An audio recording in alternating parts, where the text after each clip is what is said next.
मेरे हस्बैंड ने मुझे झूठ बोल के 6 लाख रुपए मेरे गोल्ड बेच के ले लिए मुझसे, और जो पैसे हैं मेरे 6 लाख रुपए वो मुझे चाहिए।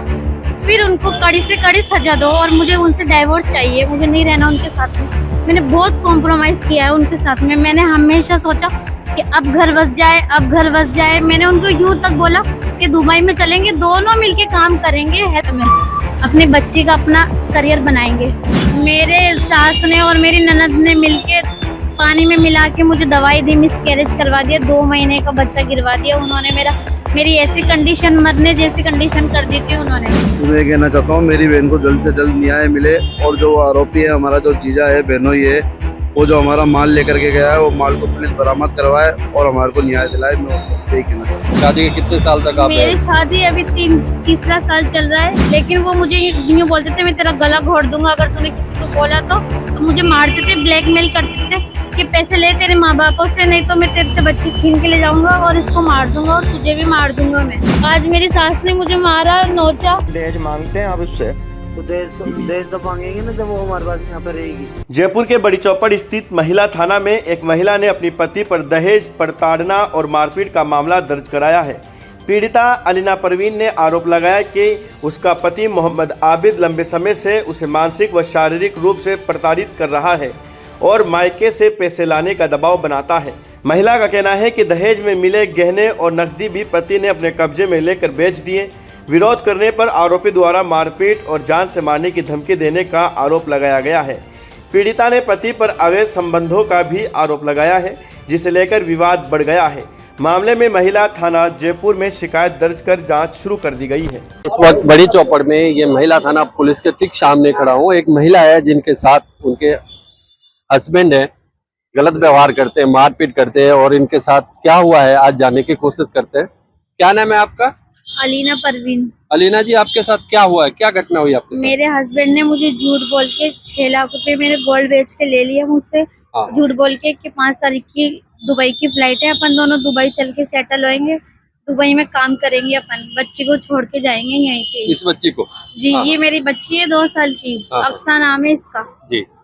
झूठ बोल के वो मेरे से 6 लाख रुपए ले लिए उन्होंने मेरा गोल्ड बेच के। और अब वो कल नहीं, नगद लिए या गोल्ड का 6 लाख रुपए लिए? गोल्ड की ज्वेलरी की दुकान पे उन्होंने कैश लिए और फिर अकाउंट में जाके 2 दिन में 3 दिन में धीरे धीरे थोड़े थोड़े करके उन्होंने अपने अकाउंट में ट्रांसफर कर लिए। ठीक है, अब क्या कह रहे हैं, अब क्या तकलीफ है? मेरे साथ में ही जाके उन्होंने ट्रांसफर करे, लेकिन मुझे कुछ भी नहीं पता, उनका पिन नंबर वगैरह कुछ भी, सब कुछ हाइड। उन्होंने अपना फोन भी हमेशा हाइड रखा है मुझसे। हाँ हाँ। मेरे को कभी सामने बताया नहीं, उन्होंने कुछ भी नहीं बताया मेरे को। झूठ बोल के चले गए वो मुझे और मेरी बच्ची को छोड़ के किराए के मकान में। जरा सा भी उनको तरस नहीं आया। अच्छा, आपके कितने साल है, आपकी शादी के कितने साल तक आप? मेरी शादी अभी तीसरा साल चल रहा है। मेरी जेठानी का और मेरे हस्बैंड का अफेयर चल रहा है स्टार्टिंग से ही। शादी के दूसरे दिन ही मुझे पता चल गया था, लेकिन वो मुझे यूँ बोलते थे मैं तेरा गला घोट दूंगा अगर तूने किसी को बोला तो।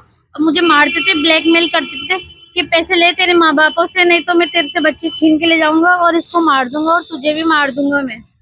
तो अभी आपके सास ससुर कहाँ रहते हैं? मेरे सास ससुर व्यास कॉलोनी में रहते हैं। वो भी मुझे मारते थे। आज मेरी सास ने मुझे मारा, नोचा, मेरे कपड़े वगैरह सब फाड़ दिए। मैं उनके घर पे गई पूछने के लिए तो मेरे कपड़े वगैरह सब फाड़ दिए उन्होंने। अब आप क्या चाह रही हो? दोनों हाथों में नोच दिया उन्होंने मुझे और मेरी बच्ची को धक्का दे दिया, बाहर गिरा दिया रोड पे। तो अभी वो इंडिया भारत में है या भारत से बाहर है? अभी उन्होंने मुझे यूँ बोला कि मैंने ना पासपोर्ट एजेंट को भेजा है, जयपुर से दिल्ली कोरियर करा है। उस एजेंट से मैंने बात करी तो वो एजेंट बोल रहा है कि मुझसे झूठ बुलवाया है। वॉइस बोली पहले मेरे को कि एक बार ऐसे बोल दो कि हाँ मेरे पास पासपोर्ट आ गया। वो कह रहा है मेरे पास कोई पासपोर्ट नहीं है। तो आप कहना चाह रहे हो कि अभी तो यहीं पे इंडिया में ही है? नहीं, मेरे को कुछ नहीं पता वो कहाँ पे है अभी। आप क्या चाह रहे हो अभी? मैं ये चाह रही हूँ उनको यहाँ पे लेके आओ, उनसे मेरे पैसे लो। उनके पास जो फोन है वो भी मेरा है, मैं दहेज में लेके गई थी वो फोन। और जो पैसे हैं मेरे 6 लाख रुपए वो मुझे चाहिए। फिर उनको कड़ी से कड़ी सजा दो और मुझे उनसे डाइवोर्स चाहिए, मुझे नहीं रहना उनके साथ में। मैंने बहुत कॉम्प्रोमाइज किया है उनके साथ में। मैंने हमेशा सोचा कि अब घर बस जाए, अब घर बस जाए। मैंने उनको यूं तक बोला कि दुबई में चलेंगे, दोनों मिलके काम करेंगे, है में अपने बच्चे का अपना करियर बनाएंगे। तो उन्होंने मेरे को झूठा दिलासा दिलाया कि हाँ मैं तुम्हारी साइड हूँ, लेकिन ऐसा कुछ भी नहीं था। मैं बिल्कुल भी नहीं समझ पाई उनके दिल का राज। वो मुझे झूठ बोल के चले गए। अभी आप थाने में आई हैं, क्या आश्वासन मिला आपको यहाँ से? क्या रिपोर्ट दर्ज हुई, एफआईआर दर्ज हुई आपकी? तो हुई है, पर अभी कोई, मैं चाहती हूँ कि उनके घर वालों को यहाँ पे लाया जाए। आप तो चाहते हैं, लेकिन अभी अंदर से आपको क्या आश्वासन मिला है 4 साल से? बोला है उन्होंने अभी क्या कि कार्रवाई करेंगे। आप देख रहे हैं इस महिला के साथ जो हुआ है, कार्रवाई करने के लिए पुलिस जो अधिकारी हैं उन्होंने आश्वासन दिया है, लेकिन कार्रवाई कब तक होगी या नहीं होगी यह तो आने वाला समय बताएगा। पर आप सभी जो दर्शक जो हैं, जो देख पा रहे हैं, वो समझे कि आप अपनी बहन बेटी का जब भी ब्याह करते हैं, जिसके घर में भी करते हैं, पूरी जानकारी लीजिए, क्योंकि शादी करने के बाद ऐसी अवस्था भी आ सकती है।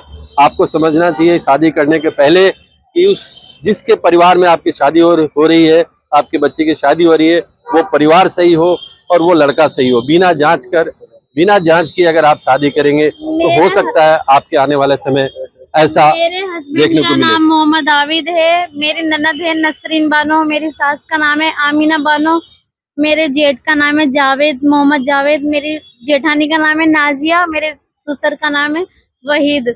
ये सब लोग मिलके मेरे को मारते थे। मेरी ननद साथ में जाके मेरा गोल्ड बिचवा के आई है।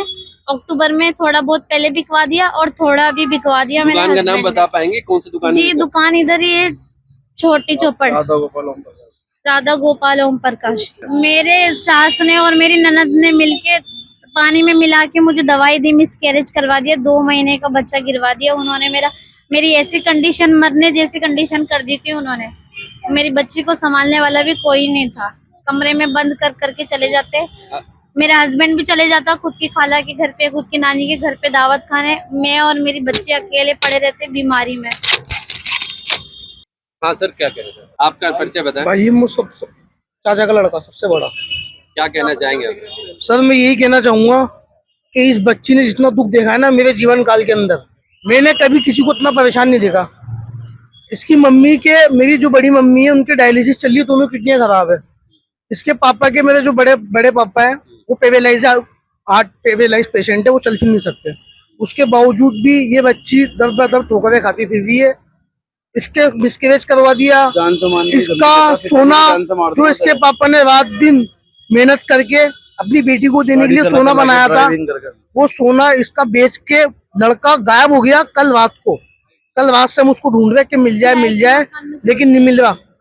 घर वालों ने ऐसी स्कीम लगाई है कि पहले तो बेटे को घर से निकाल दिया है ना, कि बेटा तू पहले तो उसको लेकर घर से निकल, ठीक है, तू किराए के मकान में जा और हम तेरे को वसीयत से बाहर कर देंगे, ताकि उसके माँ बाप कम कुछ नहीं कर पाए। ये सब मिली भगत है, ये सब मिली भगत है, ये एक स्कैम है, ये एक 420 है। मैं कहना चाहता हूँ तो पुलिस इस चीज को समझे। जैसे मान लीजिए सपोज दैट एग्जाम्पल मैं हूँ, मुझे किसी के साथ फ्रॉड करना है तो मैं मेरे पापा को जाके बोलूंगा पापा 1 करोड़ रुपए पकड़ो, ठीक है, तो मुझे घर से बाहर निकाल दो, मतलब मेरी वसीयत से मुझे बाहर निकाल दो, है ना। उसके बाद पुलिस वाले घर जाएंगे, बराबर, आप समझना इस चीज को, है ना। तो इन लोगों ने लॉ को, कानून को खेल समझ लिया। तो मैं चाहता हूँ पुलिस इस चीज की जांच करे, ये खेल क्यों अच्छा जा रहा है। आप ये कहना चाह रहे हैं इनके मम्मी पापा भी जो हैं, लड़के के मम्मी पापा भी इस चीज में मिले हुए हैं? हाँ मिले हुए, ये पूरा प्लानिंग है, ये पूरी प्लानिंग है सर, ये पूरी प्लानिंग है। इन्होंने कानून को खेल बना लिया। बाबा साहब संविधान को, इन्होंने जो बाबा साहब के संविधान थे उनको पैरों तले रोक दिया लोगों ने। संविधान बना था पीड़ित को दिलासा दिलाने के लिए, उसको ठीक करने के लिए, उसको सेटिस्फाई करने के लिए, लेकिन संविधान से खेल रहे हैं लोग। संविधान का मजाक उड़ा रखा है लोगों ने कि पहले तो आप इसको वसीयत से बाहर निकाल दो, फिर उसके बाद बेटा जाने और वो जाने। जब बेटा बंद होएगा, बेटे पे कार्रवाई होगी, तो फिर माँ बाप क्या करने को आते? भाई तुमने अगर उनको घर से निकाल दिया तो तुम लोग क्यों आते हो? फिर तुम लोग क्यों आते हो? कोई बात होती तो बेटे के पक्ष में आके क्यों खड़े होते हो? नहीं आना चाहिए ना। तो सही स्कीम है, बस मैं ये कहना चाहूंगा। तो आप देखिए अपनी परेशान बहन के साथ 2 भाई खड़े हैं, कब तक खड़े रहते हैं और सरकार इनकी क्या सहायता करती है, पुलिस अधिकारी क्या करते हैं, ये आने वाला समय बताएगा। हम दिखाते रहेंगे इसके आगे और पुलिस अधिकारी इनकी क्या सहायता करते हैं नेक्स्ट एपिसोड में।